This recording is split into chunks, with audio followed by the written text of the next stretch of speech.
रेजांगला जब सच्चाई बर्फ़ के नीचे दब गई थी। यह बात है 18 नवंबर 1962 की। लद्दाख की ऊंचाइयों पर स्थित रेजांगला करीब 16,000 फीट की ऊंचाई पर है। तापमान लगभग -20 डिग्री से भी नीचा और वहाँ हवाएं इतनी ठंडी कि इंसान की सांस भी जम जाती है। उस दिन 13 कुमाऊं रेजिमेंट के 120 जवान रेजांगला में तैनात थे। इन जवानों का नेतृत्व कर रहे थे मेजर सेतान सिंह भाटी। अचानक सूचना मिली कि चीन की पीपुल्स लिबरेशन आर्मी हजारों की संख्या में रेजांगला की ओर बढ़ रही है। मेजर सेतान सिंह ने तुरंत यह जानकारी हेडक्वार्टर को दी। हेडक्वार्टर से जवाब आया, हमारे पास इस समय पर्याप्त हथियार, तोपखाना और हवाई सहायता उपलब्ध नहीं है। कृपया आप पीछे हट जाइए। यह आदेश उस समय की भारत सरकार की स्थिति के अनुसार था, क्योंकि देश पूरी तरह से युद्ध के लिए तैयार नहीं था। मेजर सेतान सिंह ने अपने 120 जवानों को इकट्ठा किया और उनसे पूछा, पीछे हटना है या देश के लिए आखिरी सांस तक लड़ना है? जवाब एक था, लड़ेंगे। 18 नवंबर 1962 की सुबह चीनी सेना ने हमला कर दिया।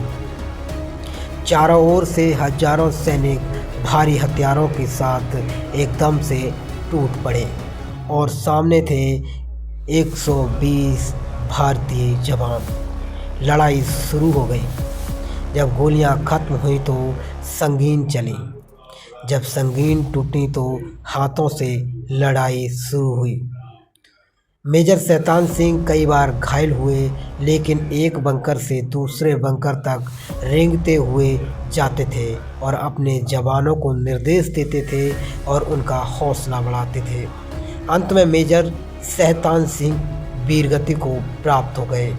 उस दिन रेजांगला में लगभग सभी भारतीय जवान शहीद हो गए, लेकिन मज़े की बात यह है कि एक भी जवान की पीठ पर गोली नहीं लगी थी।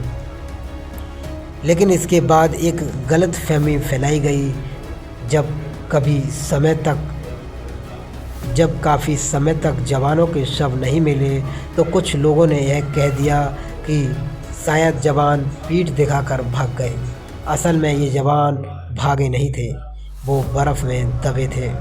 कई दिन बाद रेजांगला के पास बकरी भेड़ चराने वाले भाई अपनी भेड़ लेकर के उस इलाके में पहुँचे तो वहाँ उन्होंने कुछ असामान्य देखा। बर्फ़ के नीचे हथियार, वर्दी और इंसानी शरीर। वो घबराए और ज़ोर ज़ोर से चिल्लाते हुए नज़दीकी सैनिक चौकी पर पहुँचे और पूरी बात बताई। जब भारतीय सेना दोबारा रेजांगला पहुंची तो सच्चाई सामने आई। जवान शहीद हो चुके थे, बर्फ़ में जमे थे।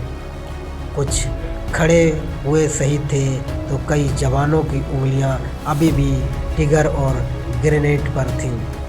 तब देश को समझ आया, ये जवान भागे नहीं थे, ये जवान आखिरी गोली तक लड़े थे। इस अद्वितीय वीरगति के लिए मेजर सेतान सिंह को मरणोपरांत परमवीर चक्र दिया गया। रेजांगला सिर्फ एक युद्ध नहीं, यह एक गलतफहमी से नीचे दबे सच की कहानी है। यह कहानी 1962 में उन 120 संसाधनों के बिना भी इतिहास लिख दिया था। जय हिंद, जय रेजांगला। रेजांगला में शहीद हुए सभी भारतीय सैनिकों के लिए नमन।